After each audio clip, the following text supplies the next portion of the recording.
Hello friends, welcome to जय coding classes. आज हमने जो भी कंट्रोल स्टेटमेंट में जो फर्स्ट टॉपिक था कंडीशनल स्टेटमेंट, उस पर कुछ जो भी हमने थ्योरेटिकली पढ़ा है उसको अब प्रैक्टिकली इम्प्लीमेंट करके देखने की बारी आ गई है। एंड नाउ हम बहुत अच्छे सारे क्वेश्चंस को कर रहे होंगे जहाँ से कि और अच्छे से हमारा कॉन्सेप्ट क्लियर हो जाएगा। So now let's move forward and let's try to solve our first question, and that is check a number is divisible by 3 and 5। It means कि कोई एक नंबर हमारे पास रहेगा, उसको चेक करना है कि क्या ये नंबर 3 और 5 दोनों से डिविजिबल है। तो आप इंटरनली माइंड में आपका क्वेश्चन चलना चाहिए कि किस टाइप्स के नंबर हो सकते हैं जो कि 3 एंड 5 दोनों से डिविजिबल हो। तो इसको फाइंड करने का दो तरीका हो सकता है कि जो नंबर 3 और 5 दोनों से डिविजिबल है, it must be divisible by 3 into 5। यानी कि कोई नंबर 3 और 5 दोनों से डिविजिबल है तो वो क्या होना चाहिए, जरूरी है कि वो 15 से भी डिविजिबल होना चाहिए। अब सोच कर देखें, थोड़ा बेसिक्स मैथ है, सेकेंड थर्ड क्लास में हम पढ़ते हैं इन चीज़ों को। And one another method is, हम एंड ऑपरेटर का यूज करके इसको कर सकते हैं कि कोई नंबर 3 से भी डिविजिबल होना चाहिए एंड 5 से भी डिविजिबल होना चाहिए। तो इसको एक बार हम रफली करके देखते हैं एंड देन प्रैक्टिकली इसको इंप्लीमेंट कर रहे होंगे। तो our first question is check a number is it divisible by 3 and 5। तो हमें फर्स्ट ऑफ ऑल चेक करना है कि कोई नंबर जो है 3 और 5 दोनों से डिविजिबल होना चाहिए। पहले तो कुछ एग्जांपल देखते हैं, एक एग्जांपल लेते हैं, जस्ट एन एग्जांपल। हमें क्या करना है, 3 एंड 5 दोनों से डिविजिबल होना चाहिए। ये कंपल्सरी 3 और 5, 3 या 5 नहीं, 3 और 5। तो हम यहाँ पर कर रहे होंगे, एक एग्जांपल लेते हैं 5। क्या वो 5 नंबर है? तो हम कैसे चेक करते हैं, जस्ट एन एग्जांपल, कोई नंबर हमें चेक करना है कि वो 2 से डिविजिबल है कि नहीं। तो क्या करते हैं, जो भी हमारे पास नंबर है वो मॉड्यूलो 2 निकालते हैं और इक्वल टू 0। अगर ये कंडीशन को वो ट्रू कर रहा होता है तो हम बताते हैं कि वो नंबर 2 से डिविजिबल है। सिमिलर मैनर में अगर 5 से डिविजिबिलिटी चेक करनी है तो हम क्या कर सकते हैं, 5 divisible by 5 equal to 0। And हमें क्या करना है, साथ ही एंड 5, अगर सपोज करते हैं 5 हमारे पास अभी नंबर है, इसको 3 से चेक करते हैं तो क्या ये कंडीशन हमारे पास n इज इक्वल टू, अगर 5 अभी कंसीडर किया जाए तो क्या ये एक्सेप्टेबल है। तो यहां पर तो ये कंडीशन तो ट्रू कर रहा है क्योंकि 5 डिविजिबल बाय 5 ये तो हमारे पास 0 होता है। बट क्या 5 डिविजिबल बाय 3 0 है? ये नॉन जीरो नंबर होता है। तो ये क्या होता है, कंडीशन फॉल्स। तो हमारे इनपुट में 5 के लिए आएगा फॉल्स। Got it? कि मतलब 5, 3 और 5 दोनों से डिविजिबल नहीं है। बट अनदर एक एग्जांपल अगर कंसीडर किया जाए 15 का, तो 15 को चेक करते हैं, क्या 15 डिविजिबल बाय 5 इक्वल टू 0 है? इक्वल टू 0 है। And 15 divisible by 3 equal to 0 है। तो यहां पर अगर हम चेक करें तो ये भी 0 हमारे पास आ रहा है। 15 मॉड्यूलो 5 इज इक्वल टू 0, और ये हम कंपेयर भी कर रहे हैं 0 के साथ, ये condition is true. And then 15 modulo 3 ये भी 0 है एंड इक्वल टू 0, ये कंडीशन भी ट्रू। इट मीन्स ये 15 जो है हमारा नंबर एक्सेप्टेबल है। मतलब कि अगर कोई यूजर 15 इनपुट कर रहा है तो ये डायरेक्ट बता देगा कि it is divisible by 5 and 3 both.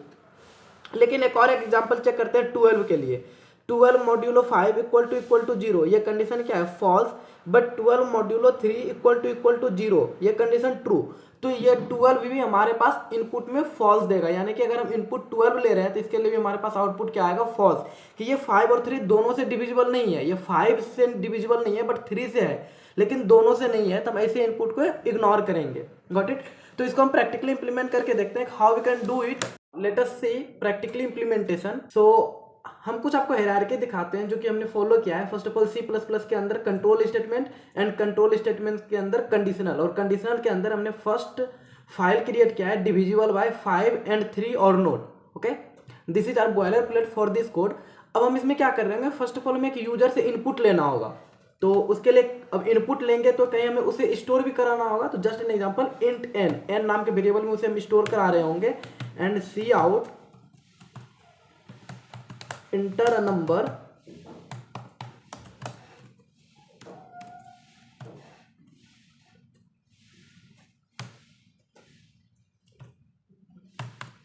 Now इस चीज को हम सी इन करा रहे होंगे n में।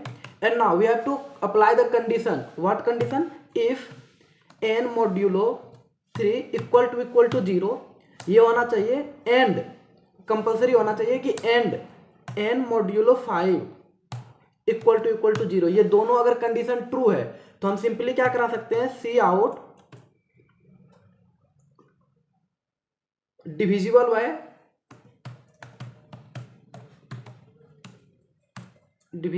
बाय 3 and 5, और क्या कर सकते हैं, या तो डिविजिबल होगा या तो नहीं होगा, तो हम एल्स वाले कंडीशन में इसको अप्लाई कर सकते हैं, not divisible by 5 and 3।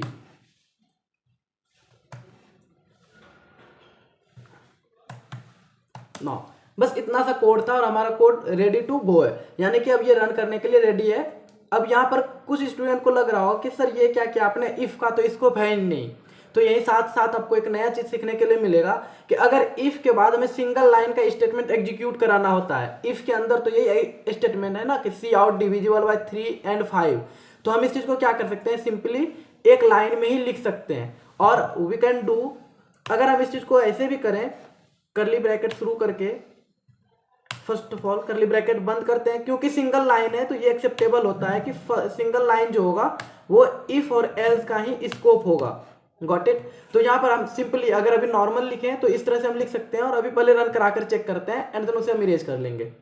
Now inter number, just an example 12 क्या है, not divisible by 3 and 5, end of course ये दोनों से डिविजिबल नहीं है, बट एक अनदर एग्जांपल के लिए अगर चेक किया जाए फॉर 15, ये क्या आएगा, डिविजिबल बाय 3 and 5, ये क्योंकि 3 और 5 दोनों से डिविजिबल है। एक अनदर एग्जांपल के लिए हम ट्राई कर सकते हैं, जस्ट एन एग्जांपल 25, ये क्या है, 5 से तो डिविजिबल है बट 3 से डिविजिबल नहीं है, सो हमारे पास आउटपुट आ रहा है not divisible by 3 and 5। And same काम हम कर सकते हैं, अगर हम करली ब्रैकेट यहाँ से इरेज भी कर दें, क्योंकि इफ के बाद सिंगल लाइन हमारे पास है तो ये कोई भी एरर हमें पॉइंट नहीं करेगा एंड ये प्रॉपरली एग्जीक्यूट हो जाएगा। Got it. Okay, inter a number, they suppose 15, and ये आएगा डिविजिबल बाय 3 and 5, एंड इस चीज को हम सिंगल लाइन में भी लिख के एग्जीक्यूट करा सकते हैं भी। ये क्या समझेगा कि ये हमारे पास इफ का कंडीशन है, एंड देन यहाँ पर सी आउट जो लिखा हुआ है उसके बाद नेक्स्ट लाइन लिखा हुआ है। Got it. सिमिलर मैनर में अगर ये एग्जीक्यूट कराते हैं तो ये भी सेम मैनर में आउटपुट हमारे पास आएगा। Just an example, you can write at 30, क्या हो गया, डिविजिबल बाय 3 and 5, 33 से भी डिविजिबल है एंड 5 से भी डिविजिबल है। तो ये लिखने का तरीका होता है कि इफ के अंदर अगर सिंगल लाइन में एग्जीक्यूट कराना होता है तो उसके लिए हम करली ब्रैकेट की नीड हमें नहीं पड़ती है। Got it. बट अगर हमारे पास 2 लाइन लिखना होता तो हम क्या कर सकते थे, यहीं पर देखेंगे हम, जस्ट एन एग्जांपल कि यहां से कंट्रोल भी, अगर हमारे पास 2 लाइन, सपोज हम अभी कुछ भी एक प्रिंट कराना चाहते हैं, थैंक यू फॉर एग्जाम्पल, कि हमारे पास ये अगर ऐसा कोई आए तो इसके साथ साथ हमारे पास एक और लाइन आए थैंक यू करके, तो उसे हमें करली ब्रैकेट में देना पड़ेगा, क्योंकि ये दोनों लाइन यहाँ पर मल्टी लाइन हो गया इफ के स्कोप में, अदरवाइज ये क्या करेगा, एरर प्रोंट करेगा। बेसिकली एरर प्रोंट तो नहीं करेगा बट एक एम्बिग्यूटी लाएगा कि thank you bar bar print होगा आइदर ट्रू और फॉल्स कंडीशन में। हम करके इसको भी चेक करते हैं ताकि वेरिएशन हमें पता चले कि क्या क्या इसके साथ वेरिएशन हो सकता है। Now n modulo 3 equal to 0 and n modulo 5 equal to 0, अगर अभी इसे रन कराते हैं हमारे पास आउटपुट कुछ इस तरह से आएगा, 30 के लिए divisible by 3 and thank you sorry divisible by 3 and 5 and thank you, उसके बाद आ रहा है हमारे पास लाइन लिखा हुआ। एंड इफ अगर हम यहाँ पर अभी स्कोप को हटा दें, इस स्कोप को अगर इरेज करते हैं तो आप ऑब्जर्व करेंगे हमारे पास कुछ इस तरह के सिनेरियो आएंगे हमारे पास। फर्स्ट ऑफ ऑल तो एक एरर ये आएगा कि एल्स जो है आउट ऑफ स्कोप का एरर आएगा, क्योंकि इफ जब आता है तो उसके साथ साथ एल्स को आना कंपलसरी है। मतलब कि इफ के अंदर एक ही लाइन को कंसीडर किया जाएगा, अगर इसके बीच में कोई लाइन लिखते हैं इसका मतलब क्या है, ये एल्स अब बाहर हो चुका है इफ के स्कोप से। मतलब कि इफ का जो भाई आता है, इफ और एल्स दोनों भाई भाई है, तो यहां पर क्या आएगा, ये बताएगा एल्स के अगर ऊपर होवर करेंगे और इसको अगर रन करा कर देखें तो आप एरर को अच्छे से पढ़ पाएंगे। यहाँ पर एरर आ रहा है else without a previous if. जब तक इफ नहीं है तब तक आप एल्स को यूज नहीं कर सकते, लेकिन इफ को अकेले हम यूज कर सकते थे। तो यहाँ इफ के लिए कोई एरर नहीं, क्योंकि इफ के साथ ये अकेला स्टेटमेंट आ जाएगा, बट ये एक बीच में आ गया, ये बताता है कि इफ अब ब्रेक हो चुका है, इफ एक अलग चीज हो चुका है। बट ये अगर हम करली ब्रैकेट में लेंगे तो ये क्या आता है, करली ब्रैकेट के साथ ये बताता है कि इफ बंडल्ड हो चुका है इस दोनों स्टेटमेंट के साथ, जब भी इफ एग्जीक्यूट होगा तो ये दोनों स्टेटमेंट चलेगा। तो यहाँ पर कुछ कंक्लूजन निकला, उसे आप ध्यान से सुनेंगे। पहला कंक्लूजन कि इफ के साथ अगर सिंगल स्टेटमेंट है तो हम बिना करली ब्रैकेट का इसे एग्जीक्यूट करा सकते हैं। अनदर कैलकुलेशन निकला कि इफ के जस्ट बाद एल्स को आना बहुत कंपलसरी है। अगर यहाँ पर भी कर्ली ब्रैकेट के बाद भी हम कुछ स्टेटमेंट अगर लगा लें फिर भी एरर आएगा कुछ इस तरह से कि एल्स फिर यहाँ इफ से बाहर चल जाएगा, क्योंकि इफ का ये स्कोप जो दिख रहा है ये इफ का स्कोप है और ये एल्स का स्कोप है। तो इफ के जस्ट जैसे स्कोप बंद होता है तुरंत एल्स का आना कंपलसरी है, अदरवाइज एरर आएगा। उसके बीच में लेकिन हमने कुछ अनदर थिंग लिख दिया जिसके कारण यहाँ पर प्रॉब्लम्स आ रहा है कि एल्स बाहर हो जा रहा है, गॉट इट, इफ से बाहर हो जा रहा है जिसके कारण प्रॉब्लम आता है। तो इन सब चीजों को प्रॉब्लम पर ध्यान देना है। तो यह था हमारा फर्स्ट कोड एंड अब इसी में हम वेरिएशंस लाएंगे और यहाँ पर सीख रहे होंगे नेस्टेड इफ के बारे में कि नेस्टेड इफ क्या होता है। अगर इफ के अंदर इफ आता है उसे हम नेस्टेड इफ बोल रहे होते हैं। तो नेस्टेड इफ क्या होता है, इफ के अंदर इफ। तो हम इस कोड को मल्टीपल इफ लगाकर क्या सोल्व कर सकते हैं, या मैं बोलूंगा हाँ कर सकते हैं। तो फिर प्रॉब्लम आएगा कि कैसे कर सकते हैं, हम इस चीज को देखते हैं। तो फर्स्ट ऑफ ऑल क्या करेंगे, हम एक बार चेक करेंगे ऐसे कुछ कि क्या एक नंबर 3 से डिविजिबल है। हम पहले क्या करते हैं, पहले चेक करेंगे कि क्या हमारे पास कोई नंबर जैसे हमारे पास इनपुट आया उसे हम चेक करेंगे क्या 3 से डिविजिबल है। जस्ट एन एग्जांपल 12, क्या 12 3 से डिविजिबल है। या फिर अब उस 12 जैसे उस स्कोप के अंदर आएगा फिर से हम चेक कर लेंगे क्या जो हमारे पास आया है 12 क्या वो 5 से भी डिविजिबल है। अगर 5 से भी डिविजिबल है इसका मतलब हम समझ लेंगे कि ये दोनों से डिविजिबल है। करके देखते हैं और अच्छे से क्लैरिटी आएगा। पहले हम चेक करते हैं एक नंबर के लिए if n modulo 3 equal to 0। तो ये जैसे ही देखेगा चेक करेगा कंडीशन ट्रू तो हमारे पास इफ के अंदर आएगा। और इसके अंदर हम फिर से एक बार चेक कर लेंगे if n modulo 5 equal to 0। तो यहां पर क्या हो रहा है, नेस्टेड इफ इसी को बोलते हैं। अब ना इसके अंदर हम ये स्टेटमेंट लगाएंगे cout divisible by 3 and 5। Okay, तो ये क्या होता है, ये किस तरह से एग्जीक्यूट करेगा। फर्स्ट ऑफ ऑल यहाँ पर आएगा जैसे ही कोई नंबर n सपोज 12 आया, यहाँ पर देखा क्या 12, यहाँ चेक करेगा क्या 12 मॉड्यूलो 3 इक्वल टू 0 है। ये कंडीशन जैसे ट्रू तो अब क्या करेगा, ये आउटर जो इफ है उसके अंदर आएगा। आउटर इफ का ये स्कोप है तो यहाँ पर आएगा और फिर चेक करेगा क्या n modulo n modulo 5 equal to 0 है। तो यहाँ पर क्या हो जाएगा 12 मॉड्यूलो 5 डजंट इक्वल टू 0। तो ये क्या करेगा, इसके अंदर जाएगा ही नहीं। और ये कंडीशन से क्या होगा, जैसे ये कंडीशन फॉल्स तो इसके अंदर इसके बाहर कुछ लिखा हुआ नहीं है। तो यहाँ से जैसे इसका स्कोप कंप्लीट तो ये क्या चल जाएगा, एल्स वाले पोर्शन में जाएगा और यहाँ पर प्रिंट करा देगा not divisible by 3 and 5। Got it. और इसके साथ यहाँ पर भी हम एल्स लगा सकते हैं सेम चीज के लिए, एल्स में cout not divisible by 3 and 5। ये भी सेम काम करेगा क्योंकि जैसे यहाँ पर देखा 3 से तो डिविजिबल है बट 5 से डिविजिबल नहीं है। तो एल्स इसका क्या हो जाएगा कि नॉट डिविजिबल बाय 3 and 5। और अगर सपोज करते हैं कि एग्जांपल हम लेते हैं 10 का, तो यहाँ पर n इक्वल टू 10 जैसे ही देखा ये फर्स्ट कंडीशन ही फॉल्स हो गया तो ये क्या करेगा, डायरेक्ट आउटर एल्स पर आएगा और आउटर एल्स में क्या आ जाएगा, not divisible by 3 and 5। Got it. इसको एक बार रन करा कर देखते हैं। सपोज एग्जांपल लेते हैं हम 45 का, आ गया डिविजिबल बाय 3 and 5। बट अगर हम एक एग्जांपल लेते हैं 42 का, 42 3 से है डिविजिबल है बट 5 से नहीं है। तो यहाँ पर क्या आ जाएगा, not divisible by 3 and 5।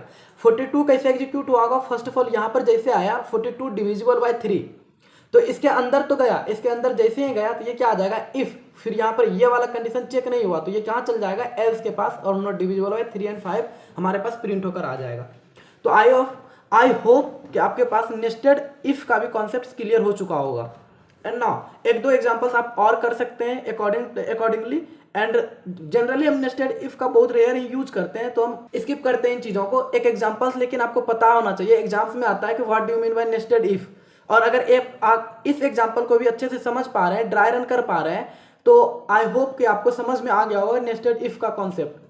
And another thing, आप अभी हम 3 और 5 से चेक कर रहे हैं, आप 7 and 11 के लिए एक एग्जांपल्स लगा सकते हैं, 9 and 2 के लिए एक एग्जांपल लगा सकते हैं एंड चेक कर सकते हैं और आप इसके साथ कंफर्ट हो सकते हैं। सो अब हम मूव करते हैं नेक्स्ट क्वेश्चन की ओर। And another question is take user input of 3 angles and find out whether it can form a triangle और नॉट। हमें क्या करना है, 3 एंगल, हमारे पास ट्रायंगल में क्या होता है 3 एंगल्स ही तो होते हैं। दिस इज अ ट्रायंगल, हमें चेक करना है कुछ ये एंगल हम यूजर से इनपुट लेंगे एंड चेक करना है कि क्या ये एक ट्रायंगल को फॉर्म कर सकता है। तो क्या कंडीशन है कि वो ट्रायंगल को फॉर्म कर सकता है। फर्स्ट कंडीशन इज कि हमारे पास तीनों का सम जो होना चाहिए 180 होना चाहिए। तो अगर angle A plus B plus C is equal to 180 है तो ये ट्रायंगल फॉर्म कर पाएगा, अदरवाइज नहीं कर पाएगा। यही तो एक कंडीशन है। तो हम सिंपली चेक कर सकते हैं, हम यूजर से A B and C angle input कराएंगे एंड फिर चेक एक कंडीशन लगा देंगे, if A plus B plus C is equal to, अगर हमारे पास 180 डिग्री है, दैट मीन्स 180 है, तो हम क्या चेक करेंगे कि ये हमारा ट्रायंगल फॉर्म कर सकता है, अदरवाइज नहीं कर सकता है। तो लेट अस सी प्रैक्टिकल इंप्लीमेंटेशन। तो हम एक फाइल बनाएंगे ट्रायंगल और नोट के नाम से हम बना लेते हैं।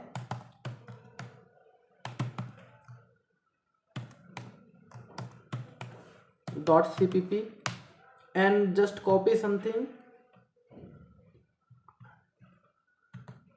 ताकि हमें बॉयलर प्लेट बार बार ना लिखना पड़े, एंड नाउ पेस्ट इट। तो इसमें से ये सारी चीज़ें हमें स्किप करना है।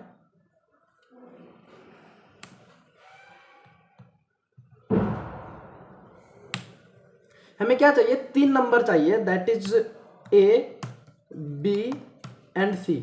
हम 3 नंबर लेंगे ए बी एंड सी और उसका सम चेक करेंगे। तो कैसे करना है, इंटर ए और उसको हम ए में स्टोर करा लेंगे। सिमिलर मैनर में हम कर सकते हैं enter B and enter C.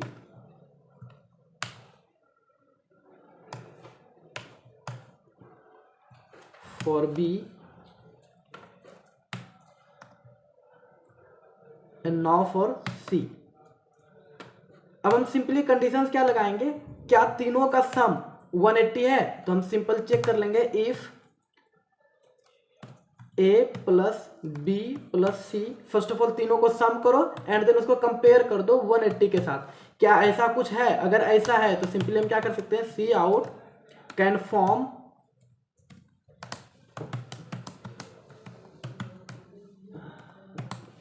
I don't think कि अभी इतना बेसिक सब क्वेश्चंस में आपको ड्राई रन की नीड पड़ेगी। अभी हम कुछ अच्छे क्वेश्चंस कर रहे होंगे जहां पर आपको ड्राई रन का नीड पड़ेगा और उसे हम बहुत डिटेल में डिस्कस कर रहे होंगे। एंड हम इस चीज के लिए कर सकते हैं कांट फॉर्म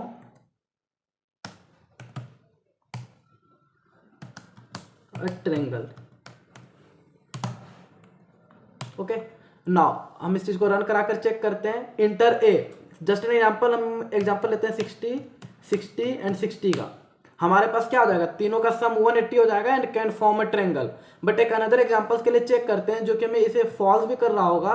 तो हम एक एग्जांपल ले लेते हैं 12 15 एंड 112, जस्ट एन एग्जांपल। तो ये क्या हो जाएगा, इन तीनों का सम हमारे पास 180 नहीं आएगा क्योंकि 5 to 7 to 9 लास्ट में 9 आ जा रहा है, मतलब 0 नहीं आ रहा है। तो यहीं पर पता चलता है कि फॉर्म नहीं कर सकता है। तो हमारे पास आउटपुट आएगा कांट फॉर्म अ ट्रायंगल। ये बहुत ही इजी क्वेश्चन था। अब चलते हैं, हम अच्छे क्वेश्चन को कर रहे होंगे कुछ अनदर क्वेश्चंस को। Next question is check profit और लॉस। हमें चेक करना है कि प्रॉफिट और लॉस हो रहा है कि नहीं। इट मीन्स कि कोई शॉपकीपर है, वो अपना दुकान चला रहा है एंड वो कुछ सामान बेच रहा है, उस पर वो पता करना चाहता है कि हम प्रॉफिट में है कि लॉस में है। तो हाउ वी कैन चेक, तो फर्स्ट ऑफ ऑल हमारे पास प्रॉफिट और लॉस चेक करने का क्या मेथड होता है कि हम चेक करें कि जितने में हम खरीदे हैं उससे ज़्यादा में बेचे हैं कि नहीं। अगर उससे ज़्यादा में बेचा गया है तो प्रॉफिट होगा, अदरवाइज लॉस होगा। तो क्या कर सकते हैं इस चीज़ के लिए, हम फर्स्ट ऑफ ऑल यूजर से पूछेंगे प्रॉफिट। कैसे पूछ सकते हैं, प्रॉफिट अगर पूछ लेंगे तो फिर बताएंगे क्या। इट मीन्स पहले यूजर से पूछना है कि तुम कितने में खरीदे हो, मतलब कॉस्ट प्राइस। फिर यूजर से पूछेंगे सेलिंग प्राइस के कितने में बेचे। अगर हमारा कॉस्ट प्राइस ज्यादा हो जा रहा है सेलिंग प्राइस से, मतलब खरीदा ज्यादा है बेचा कम में, इसका मतलब क्या हो जाएगा, लॉस। और अगर सेलिंग प्राइस ज्यादा है कॉस्ट प्राइस का तो हम क्या कर सकते हैं, प्रॉफिट। बस इतना सा एक कोड है। तो हम दो चीज यूजर से इनपुट लेंगे एंड उस पर कंडीशन अप्लाई कर लेंगे। तो इसको भी प्रैक्टिकली करके देख लेते हैं। नाउ हम एक अनदर फाइल बना लेते हैं जिसमें कि हम चेक कर रहे होंगे profit and loss.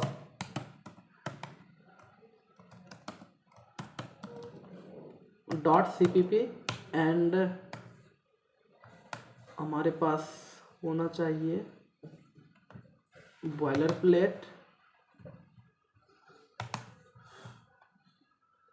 This is our boiler plate and हम प्रॉफिट और लॉस के लिए कंडीशंस चेक करेंगे। तो हम दो वैल्यू पहले बनाएंगे, इंट कैन से सेलिंग, हम कर सकते हैं cost price and selling price, दो वेरिएबल्स बना लिए। एंड नाउ यूजर से हम क्या करेंगे, सेलिंग प्राइस पूछेंगे और कॉस्ट प्राइस पूछेंगे। तो हम स्टेटमेंट लगा सकते हैं cout enter CP and cin करा सकते हैं इसको सीपी के साथ, and now again cout enter SP, मतलब कि कितने में बेचा, एंड नाउ सी इन कर सकते हैं एसपी के साथ। नाउ अब हम सिंपल कंडीशंस लगा सकते हैं, यदि सेलिंग प्राइस जो बेचा गया है वो ज्यादा है किससे, कॉस्ट प्राइस से। गॉट इट, कि मतलब जितने में खरीदा उससे ज्यादा में बेचा, इसका मतलब क्या है, वो प्रॉफिट में है। अदरवाइज क्या है, इसके अलावा क्या हो सकता है, एल्स क्या आ जाएगा, cout loss. Got it. Now let us run this code. आ रहा है कि जो तुम कॉस्ट प्राइस है वो करो, सपोज हमने 100 में खरीदा एंड सेलिंग प्राइस क्या है 120 में बेच दिया, तो हमारे पास क्या है, प्रॉफिट है। और यहाँ पर आप ये भी निकाल सकते हैं प्रॉफिट कितने का हुआ, इज इक्वल टू, सिंपली कर सकते हैं प्रॉफिट इज इक्वल टू, यहाँ पर हमारे पास इस तरह से प्रिंट करा सकते हैं, प्रॉफिट क्या होता है, प्रॉफिट जो होता है selling price minus cost price ही तो होता है। तो selling price minus cost price, कि जितने में बेचा उसमें से सीपी को घटाकर उसे भी प्रिंट करा दो। एंड सिमिलर मैनर में हम यहाँ पर कर सकते हैं लॉस इज इक्वल टू, तो अब ये क्या करेगा, वो सिर्फ बता रहा था कि प्रॉफिट और लॉस, अब ये क्या करेगा, हमारे पास इन चीज को भी प्रिंट करा के देगा कि कितने का हो रहा है। तो हम यहाँ पर कर सकते हैं लॉस में जो हमारा कॉस्ट प्राइस है वो ज्यादा होगा, उसमें से हम सेलिंग प्राइस को डिक्रीज कर लेंगे। And now let us run this code and see the output. आ रहा क्या, इंटर सीपी, हम क्या करेंगे, पहले कॉस्ट प्राइस को इंटर करेंगे, सपोज 55 में खरीदे हैं एंड सेलिंग प्राइस 70 का है, तो ये बताएगा कि हमारे पास प्रॉफिट आया है and profit is what is going wrong, wait a minute, okay okay okay,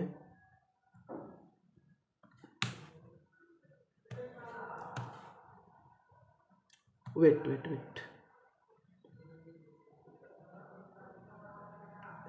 ये हम C++ का कर रहे हैं, सॉरी वो इतना ज़्यादा लैंग्वेज पढ़ लिए कि थोड़ा सा सिंटैक्स में प्रॉब्लम्स आ जाती है, इट्स ओके।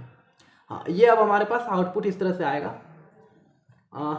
सीपी हम ले लेते हैं 55 का एंड 70 का, तो ये क्या आ रहा है, प्रॉफिट, और 15 रुपीज़ का यहाँ पर प्रॉफिट हो रहा है, तो वो प्रिंट हो रहा है। एंड नाउ फिर से इसे रन कराते हैं एंड सीपी सपोज करते हैं कि इन्होंने जो खरीदा 80 में खरीदा है एंड सेलिंग प्राइस बेचा 50 में, तो 30 का लॉस हो रहा है, तो लॉस इज इक्वल टू 30। तो इस तरह से हम इसमें प्रिंट करा सकते हैं। Now let us move forward and now let us see our next question. This is the question, find the smallest angle between hour and minute hand. तो ये चेक करना है कि हमारे पास जो एक वॉच रहता है, वॉच में क्या होता है, आर एंड होता है, मिनट एंड होता तो सेकेंड एंड भी है, बट सेकेंड एंड को इग्नोर करते हैं। हमें क्या करना है, आर एंड मिनट एंड के बीच में जो ये एंगल बनता है उस चीज़ को फाइंड करना है, और उसमें भी क्या है, स्मॉलेस्ट एंगल। तो क्या मतलब है, इसको एक बार हम पेन पेपर पर समझ के देखते हैं एंड देन इसको हम इम्प्लीमेंट कर रहे होंगे। तो क्वेश्चन क्या है कि हमारे पास जस्ट एग्जाम्पल कि 9 और 12 हो रहा है, 9:12 हो रहा है, तो इसके बीच का एंगल फाइंड करना है, एंड वो एंगल क्या होना चाहिए, छोटा एंगल होना चाहिए। तो एक बार पहले ड्रॉ करते हैं नॉर्मल कि 9:12 हो रहा है, तो 9:12 कुछ यहाँ होगा, गॉट इट। तो इसके बीच में दो एंगल निकल रहा है, एक ये एंगल निकल रहा है और दूसरा ये एंगल निकल रहा है। तो इसमें से जो छोटा एंगल है वो फाइंड करना है। तो हमारे पास यहाँ पर अगर सपोज x है और ये y है, तो अगर इसमें x छोटा है तो हमें x फाइंड करके देना है, y छोटा है तो y फाइंड करके देना है।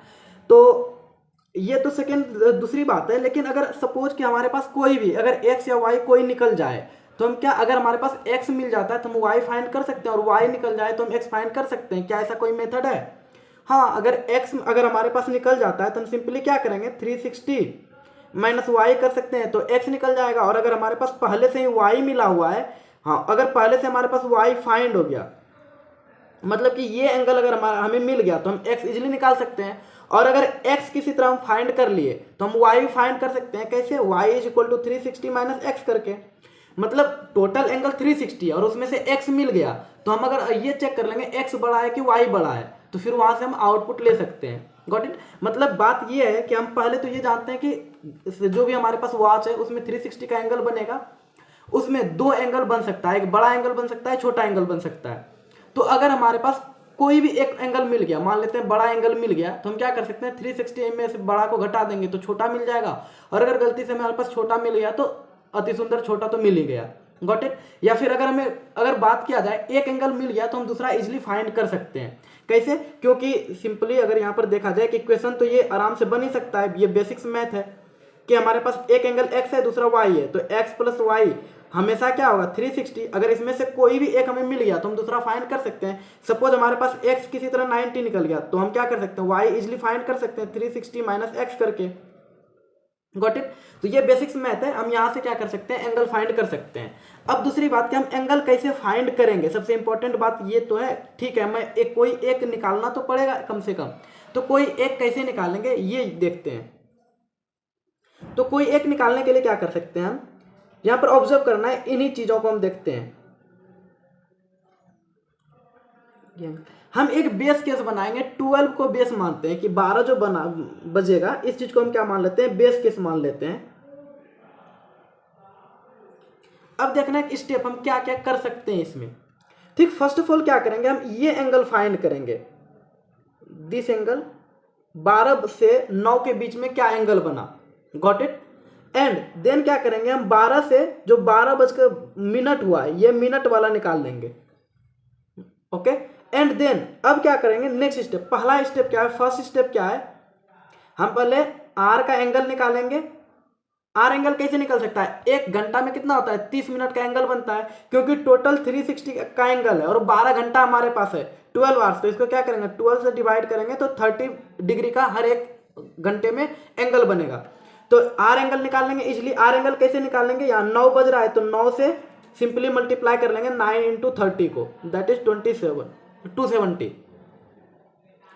Got it. फिर हम क्या करेंगे मिनट एंगल निकालेंगे। मिनट एंगल क्या है, 12 जो हमारा 12 को बेस माने, यहां से यहां के बीच में कितना एंगल बन रहा है, ये एंगल कैसे निकालेंगे, टोटल एंगल होता है 360 और टोटल मिनट होता है 60, तो हर एक मिनट में कितना एंगल बन गया 6 डिग्री का। तो हम सिंपली क्या करेंगे, ये जो 12 मिनट है, अगर हम मिनट निकालना चाहें, ये क्या होता है 1 मिनट में अगर देखा जाए 1 मिनट में हमारे पास 6 डिग्री है। And what I can do is कि हम क्या करेंगे 6 degree into 12 is equal to 72 degree, यानी कि 12 मिनट है और हर एक मिनट में 6 डिग्री का एंगल बन रहा है, तो ये क्या हो जाएगा 72 डिग्री। अब नेक्स्ट चीज क्या है, अब हम क्या कर सकते हैं यहाँ पर इस चीज को, अगर हम यहाँ पर जो आर एंगल, ये टोटल हमारा आर एंगल था और ये मिनट एंगल है, अगर हम आर एंगल में से मिनट एंगल को डिक्रीज कर दें तो हमारे पास ये एंगल जो बचा है यही तो एक एंगल है। सपोज इसको हम मान लेते हैं वाई, ये एक एंगल मिल गया।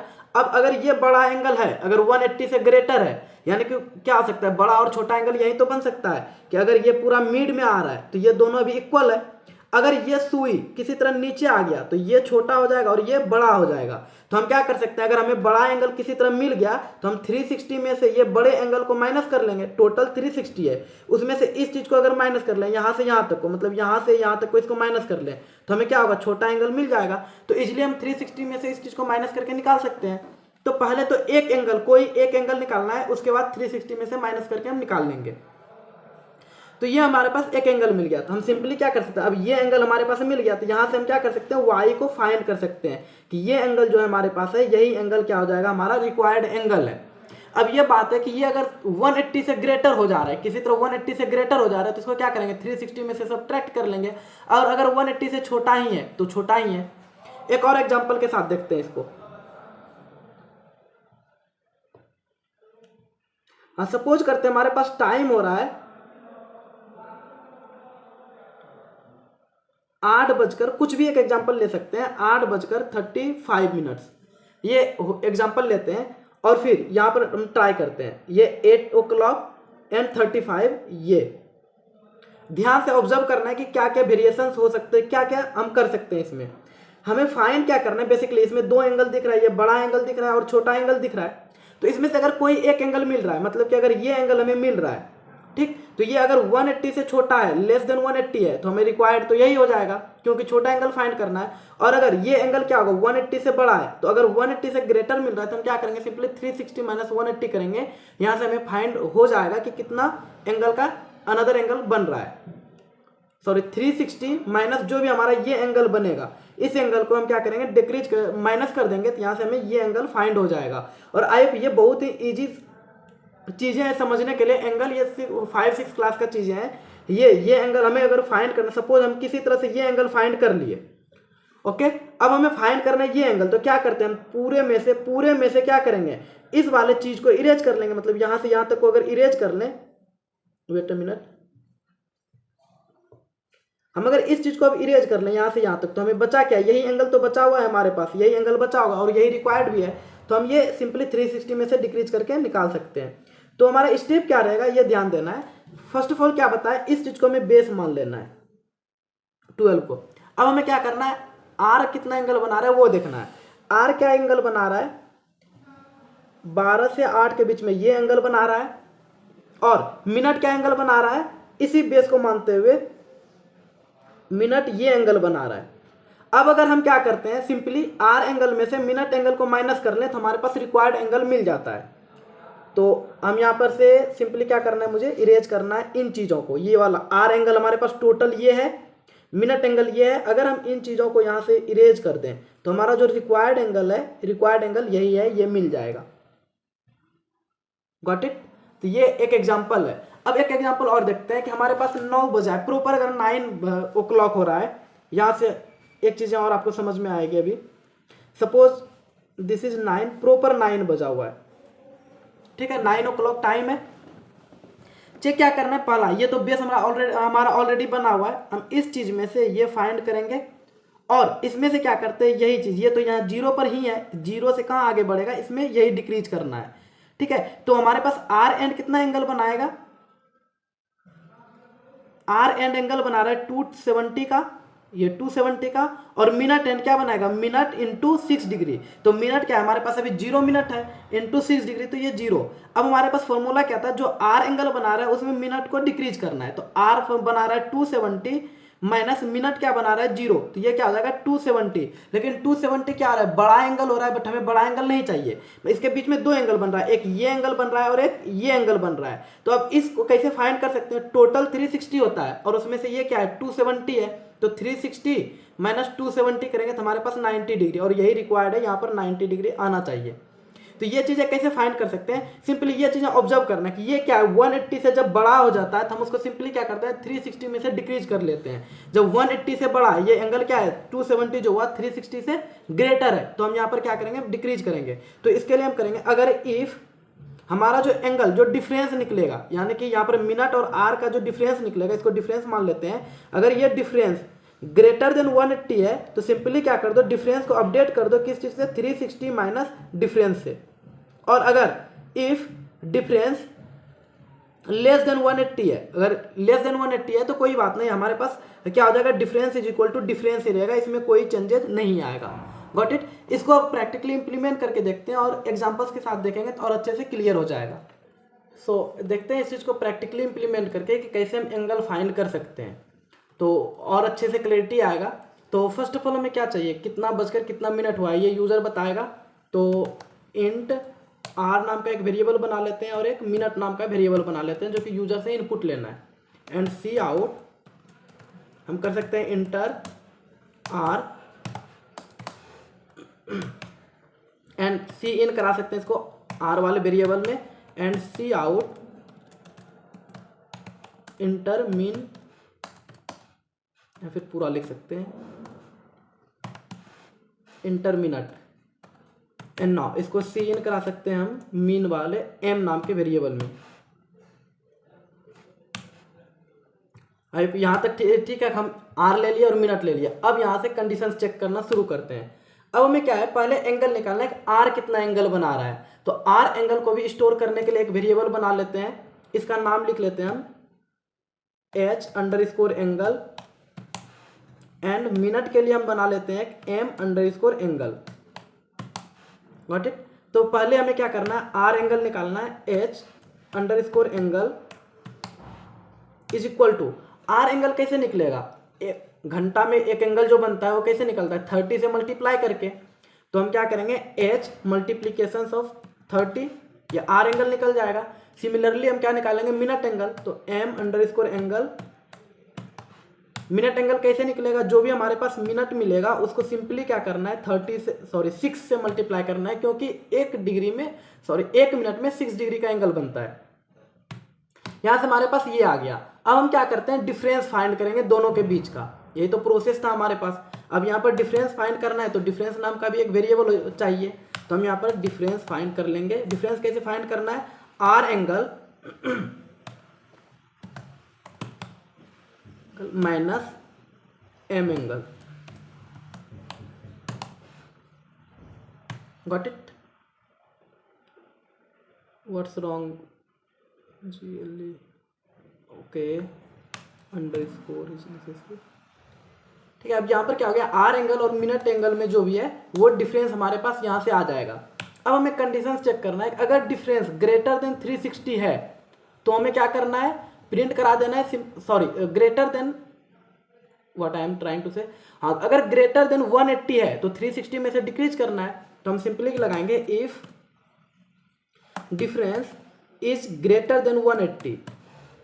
तो क्या कर दो, डिफरेंस को अपडेट करके डिफरेंस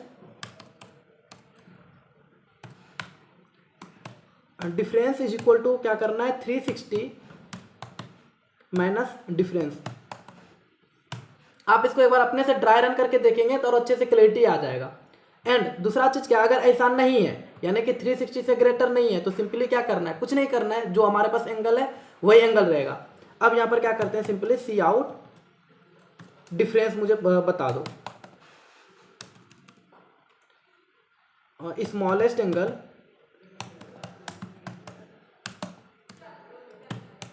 इज, जो भी डिफरेंस आया है वही तो स्मॉलेस्ट एंगल होगा, दैट इज डिफ। ओके, इसको रन करा कर देखते हैं। अभी यहां पर एक छोटा सा प्रॉब्लम है, वो आपको समझ में आएगा। Now let us run this code. Enter R, suppose करते हैं जो हमने भी एग्जांपल ट्राई किया था 9 बजा है, 9 और 00 मिनट, फिर सिंगल जीरो से एंगल है, smallest angle is 90 degree. Got it? अगर हम इस चीज को नहीं करते तो हमारे पास अभी क्या आता, हम इसको कमेंट आउट करते हैं, फिर से देखते हैं। अभी हमारे पास 270 आता अगर ये नहीं करते। 9:0 हुआ है, मतलब 270, तो ये क्या है, स्मॉलेस्ट एंगल नहीं है, ये लार्जेस्ट एंगल है। स्मॉलेस्ट एंगल निकालना था तो क्या करना था, सिंपली 360 में से डिक्रीज करना था। एक और एग्जांपल हम ट्राई करते हैं। सपोज 9 या फिर 8 o'clock हो रहा है एंड 35 मिनट्स हो रहा है। ओके, ये क्या है, इस दोनों के बीच में 30 डिग्री है। ऑफ कोर्स यही टाइमिंग था हमारे पास, दोनों के बीच का 30 डिग्री का एंगल बन रहा था। अब एक इंटरेस्टिंग एग्जांपल को देखते हैं। Late us run this code again. हम सपोज करते हैं कि टाइम हमारा हो रहा है 3 बज रहा है एंड हमारे पास 3:50 हो रहा है। एक चीज ऑब्जर्व करेंगे, हमारे पास क्या एंगल आ जा रहा है, -210 डिग्री। ये तो हमारा एक्सपेक्टेड आउटपुट ही नहीं है। -210 डिग्री क्या एंगल होता है, ये तो क्लॉकवाइज, तो ये एंटी क्लॉकवाइज मूव कर रहा है, तो ये हमारी रिक्वायरमेंट नहीं है। मतलब यहाँ पर क्या हो रहा है, इस बारी एक चीज यही ऑब्जर्व करने की चीज थी, यहाँ पर आर एंगल छोटा हो जा रहा है बट मिनट एंगल बड़ा हो जा रहा है। एंगल तो कोई भी बड़ा छोटा हो सकता है दोनों के बीच का। अभी हम एग्जांपल्स ट्राई किए थे जरूर कि आर एंगल सब में बड़ा हो रहा था, बट ऐसा भी तो हो सकता है कि आप सब सपोज करो जब 3 बजेगा तो कितना 3 बज रहा है तो 90 डिग्री यहाँ से एंगल बनेगा, 12 को अगर चेक किया जाए तो। एंड उसके बाद क्या होगा, जब यहाँ पर 50 तो 5 3 जा कितना टाइम हो गया, 5 6 जा 300 डिग्री, तो 300 डिग्री क्या हो रहा है, बड़ा हो रहा है। तो यहाँ पर हम एक चीज कर सकते हैं, एक और कंस्टेंस लगा सकते हैं, इफ हमारा जो डिफरेंस हो रहा है लेस देन 0 हो जा रहा है कोई कारण बस, यानी कि ऐसा सिचुएशन आ जा रहा है कि डिफरेंस हमारा 0 से छोटा हो जा रहा है, तो यहाँ पर क्या कर दो, simply difference is equal to, difference को पॉजिटिव कर दो, डिफरेंस इज इक्वल टू -1 से मल्टीप्लाई करने के बाद डिफरेंस क्या हो जाता है, पॉजिटिव -1 मल्टीप्लाई ऑफ डिफरेंस, ये क्या हो जाएगा, निगेटिव पॉजिटिव में बन जाएगा। 3:50। अब एक एग्जाम फिर यहां पर एक बार चेक करते हैं हम। 3:50 हुआ, अभी भी 210 डिग्री आ रहा है, अभी भी कुछ प्रॉब्लम आ रहा है। तो इस प्रॉब्लम को अब रिजॉल्व कर सकते हैं, क्योंकि यहाँ पर अभी डिफरेंस बाद में चेक हो रहा है, पहले ग्रेटर नहीं। तो हम क्या कर सकते हैं, फिर से अगर ये ग्रेटर हो जा रहा है फिर से डिक्रीज कर दो। तो अब ये चीज अगर करना है तो हम पहले इसको लिखेंगे, या अब यहाँ से डिफरेंस अपडेट हो जाएगा, पहले पॉजिटिव बनेगा, फिर जाके यहाँ पर कंडीशन चेक होगा कि क्या ग्रेटर देन भी है। अगर ग्रेटर देन भी है तो फिर ये डिफरेंस को माइनस कर देगा। अब हमारे पास प्रॉपर आउटपुट आएगा। 3:50 हो रहा है तो इसके बीच में स्मॉलेस्ट एंगल 150 डिग्री का होगा। Now you can draw on notebook and check it. Okay, तो ये था हमारा आज का क्वेश्चन। अब मूव करते हैं नेक्स्ट क्वेश्चन की ओर एंड देखते हैं नेक्स्ट क्वेश्चन क्या है।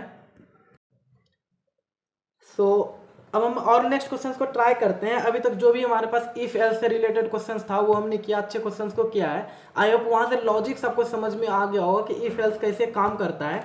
सो नाउ अब नेक्स्ट वाले को देखते हैं। इफ एल्स लेडर से रिलेटेड कुछ क्वेश्चंस है एंड स्विच से रिलेटेड क्वेश्चंस को ट्राई करते हैं।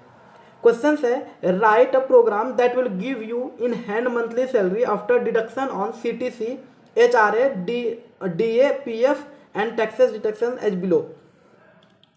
अब यहाँ से आपको रियलिटी पता चलेगा। आपको लग रहा होगा कि अगर हमारे पास इंडस्ट्री में जॉब, हमारे पास पैकेज आ रहा है या फिर पैकेज आ रहा है 12 लाख या 13 लाख 15 लाख का, तो वहाँ पर क्या होता है, बहुत सारी चीज़ें कटती है टैक्सेस, लाइक CTC। अगर CTC जो होता है उसमें डिडक्शन होता है, उसमें कटता है HRA होता है, DA होता है, PF होता है, ये सारी चीज़ें कट के आपको इन हैंड सैलरी मिलता है। तो आप एक ऐसा अभी प्रोग्राम बना रहे होंगे जहाँ से कि आपको पता चलेगा अगर आप इंडिया में हैं तो उसमें कुछ एक्सटर्नल टैक्सेस भी कटता है जो कि सरकार को जाता है। तो आपको रियलिटी पता चलेगा कि अगर आप कुछ पैसे कमा रहे हैं तो आपके इन हैंड मंथली क्या सैलरी मिल रहा होगा। ठीक है, तो इसको करने का क्या अप्रोच है वो देखते हैं। First of all what I can do is let us try to solve this problem. यहीं पर हम सोल्व करते हैं आराम से। ओके, काफ़ी है। हमारे पास सपोज करते हैं हम कुछ x रुपया कमा रहे हैं। ठीक है, पहले तो कंपनी क्या करेगी, इन 3 चीज़ को काटेगा। 10% इसमें, 5% यहाँ और 18% यहाँ पर। सपोज करो कि तुम 100 रुपया का उसके कहीं पर कंपनी में गए, उन्होंने बोला कि तुमको 100 रुपीज़ का सैलरी मिलेगा। ठीक है, पर मंथ के अकॉर्डिंग। तो वो पहले क्या करेगा, इन 3 चीज़ों को उसमें डिक्रीज करेगा। ठीक है, तो पहले तो यहीं पर 18% यहाँ डिक्रीज हो गया यहाँ पर। और उसके बाद अगर तुम्हारा टोटल सैलरी 5 लाख से कम है तो उसमें कोई डिडक्शन नहीं होगा। लेकिन अगर तुम्हारा सैलरी 5 to 10 लाख के बीच में है तो उसमें और एक्सटर्नल भी सैलरी एक्सटर्नल टैक्सेस कटेगा जो कि सरकार को जाएगा। ये तो कंपनी अपना काट रहा है, फिर ये क्या करेगा, ये 10% का और एडिशनली डिक्रीमेंट करेगा। मतलब कि ये इस सिनेरियो में है तो सिर्फ तुमको तुम्हारा डिक्रीमेंट इतने का होगा, इसमें है तो इसमें क्या हो जाएगा 10, ये 18% तो ये डिक्रीज करेगा ही करेगा। अब 10% सरकार भी डिक्रीज कराएगा तुम्हारे पे सैलरी पर, यानी टैक्स लगेगा। अगर तुम्हारा रेंज 10 to 20 लाख के बीच में है तो वहाँ पर क्या हो जाएगा, 18% तो कंपनी काटेगी और फिर ये 20% ये काटेगा। Got it. तो यहाँ पर 20% यहाँ डिक्रीमेंट हुआ।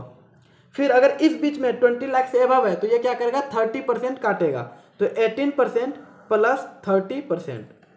Got it. तो इस तरह से क्या होता है, सैलरी में डिडक्शन होता है। प्रॉपर सैलरी जो बोला जाता है, तुम्हारा 10 लाख का पैकेज मिला या फिर 12 लाख का पैकेज मिला है तो आपको 1 लाख रुपया हाथ में मिलता है, ऐसा नहीं होता है। इस तरह से इसमें डिक्रीमेंट होकर मिलता है। तो आप एक कैलकुलेटर ऐसा कुछ बना रहे हैं जो कि इन हैंड सैलरी आपको निकाल कर देगा। इसको सोल्व करने के लिए क्या कर सकते हैं, सिंपली अब एक अप्रोच यहाँ पर देखना है कि ये कर क्या रहा है। ये अगर सपोज करो तुम 100 रुपीज़ इसके यहाँ से कमा रहे हो, ये क्या करता है, तुमको देगा कितना, 100 का 18% वो क्या करता है, डिक्रीज कर लेता है फर्स्ट ऑफ ऑल। ओके, तो अगर तुम्हारे पास सैलरी है 100 का, तो ये क्या करता है, पहले अगर यहाँ पर अगर सपोज करते हैं 100 को इस सिनेरियो में लेते हैं तो ये तो पहले मिनिमम चार्ज को तो काटेगा ही। मतलब तुम्हारे इन हैंड में कितना सैलरी मिलेगा, सैलरी डिक्रीज हो जाएगा कितना say, salary is equal to 100 into 18%। यही तो हो रहा है तुम्हारा 100 इंटू 100% में से तुमको मिलना कितना चाहिए, 100%, लेकिन उसमें से वो क्या कर रहा है, 18% डिडक्ट करता है। तो तुम्हारा सैलरी अगर 100 है तो सैलरी डिडक्ट क्या हो जाएगा, 100 का तुमको मिलना चाहिए, यहाँ पर 100 का 100% मिलना चाहिए। बट ये क्या कर रहा है, कंपनी कम से कम 18% तो डिक्रीज होगा ही, तो इसमें क्या करता है, ये -18% को डिक्रीज कर देता है और तुम्हें मिलेगा क्या, 100 का 82%, यही तुम्हारे पास सैलरी कंफर्म होकर आएगा। अगर सपोज करते हैं इस बीच में इतना अगर सैलरी है तो ये क्या करेगा, सैलरी इज इक्वल टू 100 का तुमको 100% मिलना चाहिए, बट इसमें 18% कंपनी के तरफ से कटेगा, लेकिन 10% सरकार का टैक्सेस भी कटेगा, तो -10% और हो जाएगा। तो तुम्हारा प्रॉपर सैलरी क्या हो जाएगा, 100 इंटू 100 का, इसमें से ये क्या हो जाएगा 28 डिक्रीज अगर हो जाएगा तो 72%, तो 100 का जो 72% है वही तुम्हारे इन हैंड सैलरी होगा। Got it. तो इसको आप सोल्व करके देखते हैं एंड वहां से और अच्छे से क्लैरिटी आ जाएगा। आई होप बेसिक्स फंडा समझ में आया आपको। नाउ अब हम इस चीज एक फाइल में बनाए in hand salary, in hand salary के अंदर इस चीज को सोल्व करेंगे कि आपके हाथ में कितना सैलरी आएगा। Got it. तो सोल्व करते हैं क्वेश्चंस को कि फर्स्ट ऑफ ऑल हमारे पास क्या कंस्ट्रेंट्स है, जस्ट आई हैव टू सी कि हमारे पास कंस्ट्रेंट्स है कि ये 18% वो कंपनी वाला काटेगा, तो अगर 5 लाख से कम इनकम है तो कोई उसमें 0%, फिर 10%, 20% एंड 30% इस तरह से इंक्रीमेंट होते जा रहा है। तो फर्स्ट ऑफ ऑल सैलरी पूछना है यूजर से कि तुम्हारा सैलरी क्या है, ताकि हम उसको बता सकें कि इन हैंड सैलरी मंथली कितना मिलेगा। तो हम कर सकते हैं first of all int salary cout enter your salary and cin salary, जिस पर कि उन्होंने बात किया है कि अगर आप हमको 12 लाख एनएम का सैलरी दे रहे हैं तो हम तो आपके कंपनी में जा रहे हैं, तो उन्होंने 12 लाख पर अगर बात किया तो वो उसका प्रॉपर सैलरी होगा। अब उसके बाद क्या होगा, इस पर कुछ डिडक्शंस होना शुरू होगा। तो अब यहां पर क्या होता है, केस लगेगा इफ उसका जो सैलरी है लेस देन और इक्वल टू 5 लाख है, इकाई 5 लाख, अगर ऐसा है तो इसमें क्या हो जाएगा, उसके पास सैलरी अपने आप salary is equal to salary का हो जाएगा। इसमें से क्या होगा, अगर 5 लाख से कम है तो सिर्फ कंपनी काटेगी 18%, तो क्या हो जाएगा 18% डिक्रीज हुआ, तो 100 में से 18 डिक्रीज हुआ तो कितना हो गया 82%। ओके, ये 82%, और 82% को हम क्या कर सकते हैं, 82% को ही लिखते हैं 82 अपॉन में 100, तो 82% लिखने के जगह पर हम लिख सकते हैं 0.82,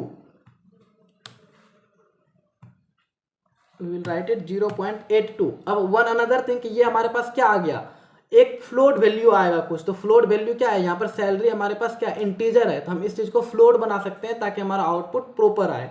तो what I can do is int को हम फ्लोट कर लेंगे। ओके, तो ये फ्लोट में आउटपुट हमारे पास आएगा एंड सैलरी ऑफ फ्लोट में अपडेट होते जाएगा।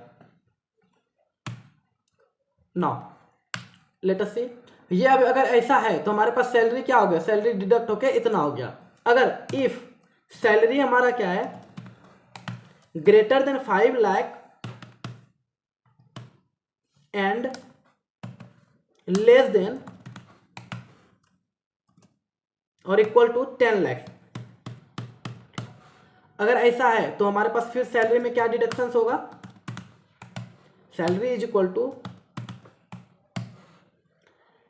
सैलरी इनटू, अब यहां पर देखो ये तो 18% तो कंपनी काट ही रही थी, लेकिन अगर ऐसा सिनेरियो है तो इसमें क्या होता है 10% सरकार को भी टैक्स लगेगा, तो 82 में से 10% और डिडक्ट हो जाएगा, तो माइनस अगर 10 करेंगे तो क्या हो जाएगा 0.72, ये इन हैंड मिलेगा। एंड सिमिलरली अगर फिर से salary if salary greater than 10 lakh है एंड सैलरी क्या कंस्टेंस है 20 लाख होना चाहिए, less than equal to 20 lakh है, तो इस सिनेरियो में क्या हो जाएगा हमारे पास सेम सैलरी डिडक्ट होगा विद, पहले तो यहां पर 70, ये क्या था, अगर सैलरी इस बीच में है तो कितने का टैक्स लगेगा, टैक्स लगेगा 20% का, तो यहां पर था 18% तो वो काटेगा और 20% और डिक्रीज हो गया, तो 82 में से 20 डिक्रीज हो जाएगा तो 62 हो जाएगा, तो ये हो जाएगा हमारे पास 62%। Got it. एंड सिमिलरली क्या है, ग्रेटर देन 30 अगर हो जाए, अगर सैलरी ग्रेटर देन 30 हो जाए और ओके ग्रेटर देन 20 हो जाए, तो what I can do is greater than equal to 20 lakh.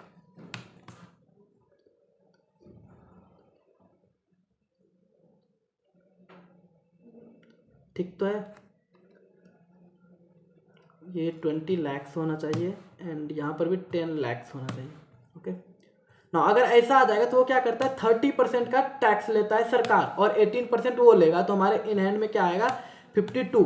ये वैसे प्रॉपर है नहीं, क्योंकि ये कुछ इस तरह से डिस्ट्रीब्यूट होता है कि पहले जैसे कि आपको अगर 30 लाख का सैलरी है तो पहले 10 लाख पर, पहले 5 लाख पर कुछ नहीं लगेगा, फिर 5 से 10 लाख के बीच में जो है उस पर जितना टैक्स लगना था वो लगेगा, फिर 10 से 20 के बीच में जो टैक्स है उसका अलग लगेगा, 20 से 30 लाख के बीच में 10 लाख का टैक्स 30% के हिसाब से लगेगा। तो इस तरह से टैक्स बढ़ता है, बट ओवरऑल आइडिया हम यहाँ से ले सकते हैं। ओके ये हमारा क्या हो गया, प्रॉपर एक बोल सकते हैं कि एक कैलकुलेटर बन गया जो कि हमें इन हैंड सैलरी फाइंड करके देगा। अब हम यहाँ पर क्या करते हैं, अब हमें मंथली अगर फाइंड करना है तो हम कर सकते हैं सी आउट, यहाँ से हमें सैलरी फाइंड हो जाएगा, सी आउट हम कर सकते हैं monthly salary is equal to salary, जो भी सैलरी हो जाएगा उसको क्या हो जाएगा, ये अभी पर ईयर का सैलरी निकलेगा, इसको हम 12 से डिवाइड कर देंगे तो पर मंथ का सैलरी निकल जाएगा। एंड नाउ अब इस चीज को हम रन करा कर देखेंगे तो हमारे पास आउटपुट कुछ इस तरह से आएगा। इंटर योर सैलरी, सपोज करते हैं कभी हमारे पास 4 लाख का सैलरी है। ओके तो ये क्या आ जाएगा हमारे पास सैलरी जो सिंपली है डिवाइड हो जाएगा 12 से और ये आ जाएगा, इसमें कोई चेंजेस नहीं आएगा। एंड वन अनदर थिंग कि ये बार बार कंडीशन चेक करे, उससे बेटर क्या हम इस चीज को एल्स इफ कर सकते हैं ताकि हमारे time else if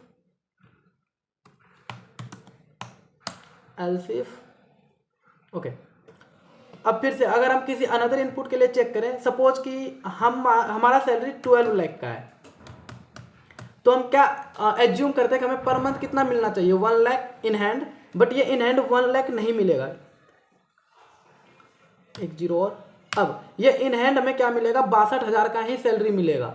got it. तो ये एक दुख की बात भी है कि अगर हमारे पास सैलरी 12 लाख का है, I am doing something wrong,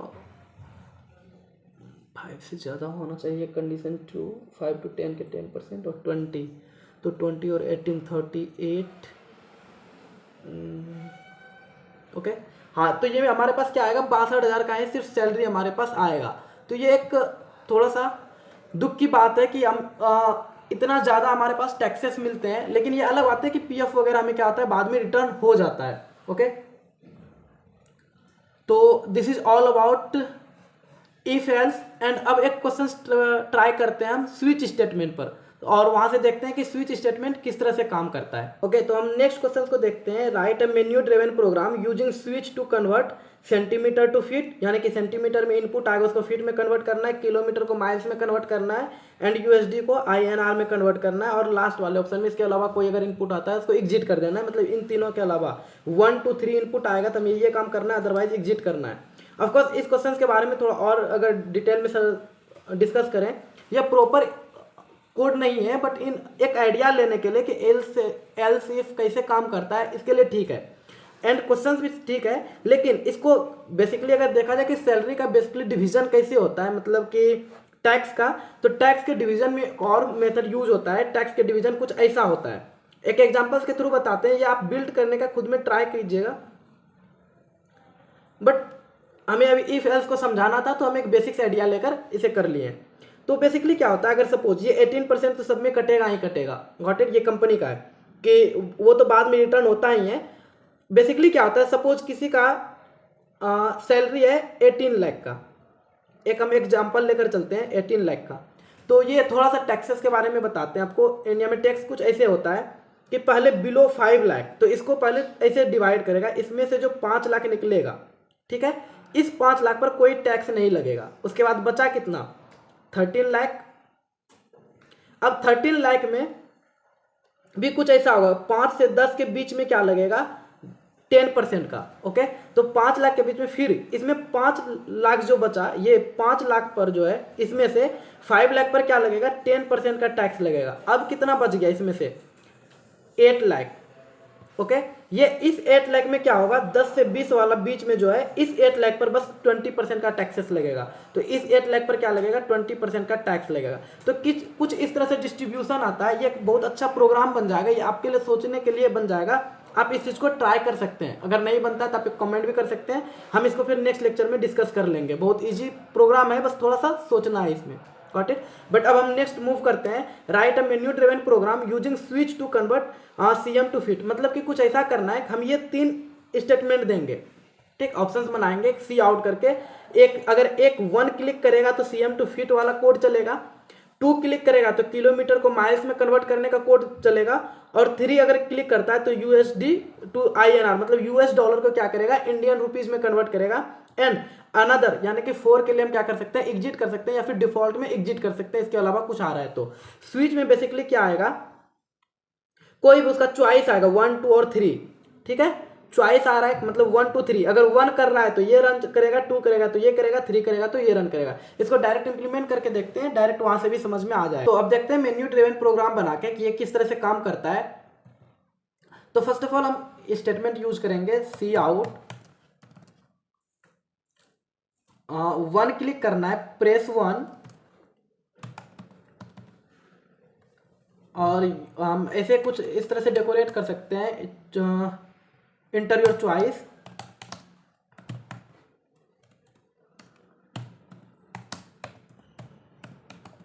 okay. यहां से पढ़कर यूजर क्या करेगा, एक चॉइस को इंटर करेगा, एंड पहले एक मेन्यू बना लेते हैं, एंड देन यहां से इसके ऊपर पहले यह चूज करेगा सी आउट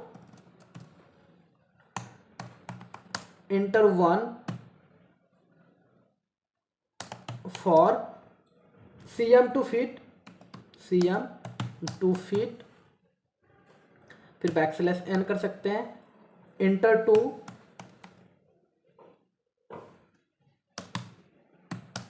फॉर दूसरा क्या है, kilometre to miles, km to miles, and then backslash N, and another क्या कर सकते हैं, इंटर 3 फॉर यूएस डॉलर को कन्वर्ट करना है आईएनआर में, एंड हम क्या कर सकते हैं, बैकस्लैश एन करके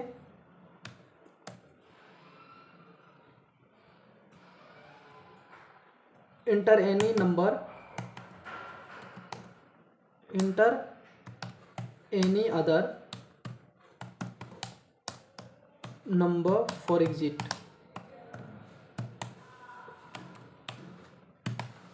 गॉट इट। तो ये हमारा काम है। हाँ, ये अगर अभी हम इस चीज़ को रन करा कर देखें तो हमारे पास कुछ ऐसे आउटपुट आएगा। Just clear the terminal and now run this code, you will see the output. इस तरह से कुछ आ रहा है कि enter 1 for CM to feet, इस तरह से कुछ हमारे पास मेन्यू आएगा। अब यहाँ पर आएगा क्या, इंटर योर चॉइस, तो inter any other number for, okay, यहाँ से हम फिर से बैकस्लैश एन कर सकते हैं ताकि नेक्स्ट लाइन मिल जाए। एंड अब जो भी चॉइस आएगा हम इस चीज़ को क्या करते हैं, एक्सेप्ट करते हैं। तो हम इंट नाम का एक वेरिएबल बना लेते हैं, इंट ch नाम का एक वेरिएबल बनाएंगे, एंड नाउ इस चीज़ को हम एक्सेप्ट करेंगे सी इन ch में।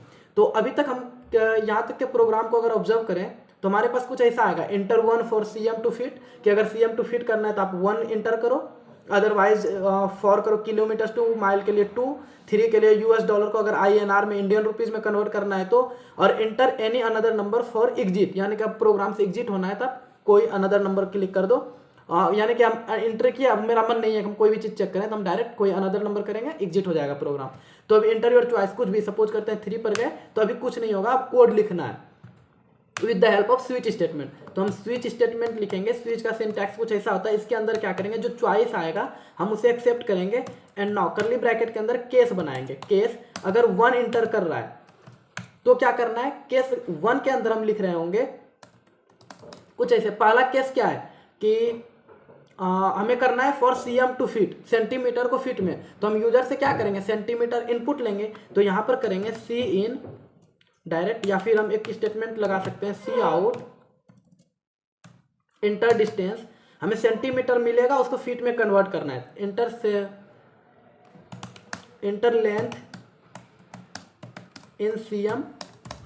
ओके, अब यहाँ पर सिंपल क्या है कि सेंटीमीटर को बस एक फॉर्मूला है तो अप्लाई करना है कि इस केस में जो लिखे हैं कि हम कैसे सेंटीमीटर कन्वर्ट होगा फीट में।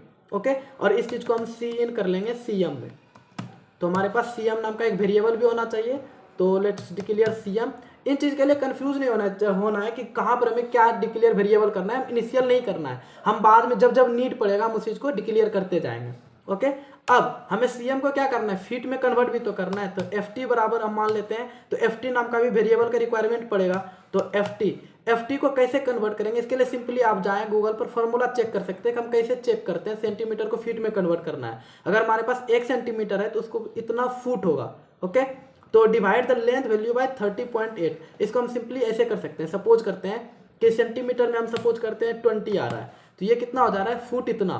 तो हम चेक करेंगे कि 1 सेंटीमीटर में इतना फुट होता है, तो हम चेक यहाँ भी कर सकते हैं 1 फुट में कितना सेंटीमीटर होता है, 30.48। तो अब इसके रिलेशन से हम आगे बढ़ सकते हैं। What I can do is, हम जाएंगे यहाँ पर फीट, हमें फीट फाइंड करना है, तो हमें जो भी सेंटीमीटर मिलेगा, सेंटीमीटर को सिंपली क्या करना है, 30 से डिवाइड कर देना है। ओके, जितना भी सेंटीमीटर मिलेगा उसको 30 से डिवाइड कर देना है, कि 1 सेंटीमीटर में इतना होता है, उसको 30 से डिवाइड करेंगे तो हमारे पास फीट आ जाएगा। And now see out feet कर देते हैं सिंपली, हमारे पास फीट आउटपुट में आ जाएगा। अब केस 2 है हमारे पास, केस 2, अगर 2 आ रहा है तो हम क्या करेंगे, इसके लिए फिर से सिमिलर मैनर में सब काम होगा, control C and what I can do is control भी। ओके ओके ओके ओके, हम यहाँ पर क्या करेंगे, इस बार क्या करना है हमें, सेकेंड ऑप्शन में क्या करना है, सेकेंड के लिए फॉर किलोमीटर टू माइल्स, तो हम इंटर लेंथ इन किलोमीटर करेंगे एंड किलोमीटर को माइल में कन्वर्ट करना है। तो एक वेरिएबल बना लेंगे हम km नाम का, एंड यहाँ पर हम डिक्लेयर कर लेते हैं किलोमीटर को एंड माइल्स को भी, km and miles. And now kilometre यहाँ से हमें मिल जाएगा, और माइल्स को कन्वर्ट करना है कि माइल्स किस तरह से काम करता है। तो हम माइल्स को कन्वर्ट करने के लिए क्या कर सकते हैं, माइल्स इज इक्वल टू, फिर से हम जाएंगे गूगल पर एंड सर्च करेंगे कि माइल्स कैसे हम फाइंड कर सकते हैं, किलोमीटर को माइल में कैसे कन्वर्ट करना है। तो 1 किलोमीटर है तो मील्स में कितना होता है, इतना। फॉर एन क्या है, हम इस चीज को 1.69 से डिवाइड कर सकते हैं, simply divide the length value by 1.69। तो हम इसको सिंपली 1.69 से डिवाइड कर रहे होंगे। तो माइल्स क्या है, जो भी किलोमीटर में हमें डाटा मिलेगा उसको क्या करो, 1.69 से डिवाइड कर दो, 1.69।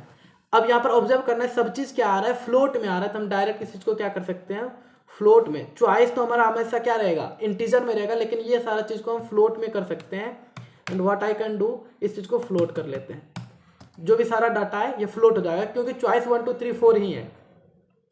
ओके, तो यहां से हम क्या करते हैं, माइल्स को आउट करा लेते हैं।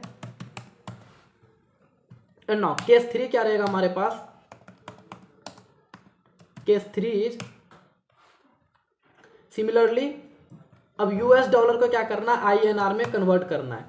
तो what I can do, inter US dollar USD। अब यहां पर क्या आ जाएगा, सी इन करा लेंगे हम, इस चीज को USD में ही करा लेते हैं। और यूएस डॉलर जब डिक्लेयर किया था हमारे पास यूएस डॉलर भी होना चाहिए, एक वेरिएबल यूएस डॉलर। एंड हम क्या कर सकते हैं, INR नाम का एक वेरिएबल बना लेते हैं। ओके, अब हमें क्या करना है, यूएस डॉलर इनपुट लिया, अब यूएस डॉलर को क्या करना है, INR में कन्वर्ट करना है। तो INR इज इक्वल टू, आज का चेक कर लेते हैं कि आज का क्या रेट है यूएस डॉलर का। यूएस डॉलर मतलब कि अगर 1 यूएस डॉलर है तो उसका मतलब क्या है, इतना रुपीज होगा 87.15। तो इसको सिंपली क्या करना है, मल्टीप्लाई कर देना है यूएस डॉलर को 87.15 से। तो INR is equal to, okay okay okay, हमारे पास यूएस डॉलर है उसको INR में कन्वर्ट करना है। तो जो हमारे पास यूएस डॉलर मिलेगा उसको सिंपली मल्टीप्लाई कर देना है, व्हाट वाज दैट, 87.15। तो 87.15 ये क्या हो जाएगा, इंडियन रुपीज़ में कन्वर्ट हो जाएगा। एंड इस चीज़ को हम क्या कर सकते हैं, INR। एंड एक केस और क्या होता है हमारे पास, हम लगा सकते हैं इसके अलावा अगर कुछ आ रहा है तो हम क्या करेंगे, इसको डिफ़ॉल्ट में कंसिडर कर लेते हैं। तो डिफ़ॉल्ट, और उसमें क्या कर लेंगे, हम सिंपली एग्जिट कर लेते हैं अपने आप को, एग्जिट। Okay, no. अब सबके साथ क्या करना है, हमें ब्रेक स्टेटमेंट यूज करना है। नो ब्रेक, नो ब्रेक, और यहां पर हम एग्जिट से बेटर है कि हम डायरेक्ट ब्रेक कर लेते हैं। ब्रेक क्या करेगा, डायरेक्ट लूप के बाहर लेकर, यानी कि स्विच के बाहर लेकर जाएगा। एग्जिट क्या करता है, पूरा प्रोग्राम ही कंप्लीट कर देता है। But it's okay. अब यहाँ पर हमारे पास रेडी टू गो है। इस चीज को एक बार रन कराकर चेक करते हैं। इंटर योर चॉइस, सपोज करते हैं कि हमारे पास, हमें भी क्या करना है, यूएस डॉलर को INR में कन्वर्ट करना है। तो ये 3 चॉइस करना है, 3 इंटर किए। इंटर यूएस डॉलर, सपोज करते हैं 1 US डॉलर, ये क्या आ रहा है हमारे पास आउटपुट 87.15 INR में, और यही हमारा एक्सपेक्टेड भी था। फिर से इसको अगर रन कराते हैं, कुछ भी इंटर योर चॉइस, सपोज करते हैं 8, तो सिंपली क्या हो जाएगा, कोड खत्म हो जाएगा, मतलब कि ये ब्रेक कर देगा डिफॉल्ट में आकर। Got it. तो आई होप स्विच स्टेटमेंट में भी समझ में आया होगा कि कैसे हम एक कोड को रन करा सकते हैं। और ये एक मिनी कैलकुलेटर हो गया कुछ चीज़ों का। आप और इसमें बहुत सारे चीज़ें ऐड कर सकते हैं कि इंडियन रुपीज़ को क्या करना है, अभी यूएस डॉलर था, आप किसी और डॉलर में कन्वर्ट कर सकते हैं। इस तरह के मल्टीपल चीज़ों को ऐड करके आप एक मिनी प्रोजेक्ट बना सकते हैं। Got it. तो एक तरह का ये मिनी प्रोजेक्ट ही समझ सकते हैं। तो आई होप बातें समझ में आया होगा, आपको बातें समझ में आई होगी। तो मिलते हैं नेक्स्ट लेक्चर में और अच्छे सारे प्रॉब्लम्स के साथ। And that lecture will be on looping पर देख रहे होंगे और अच्छे सारे क्वेश्चंस लूपिंग के कॉन्सेप्ट्स को समझ रहे होंगे। तो मिलते हैं नेक्स्ट लेक्चर में।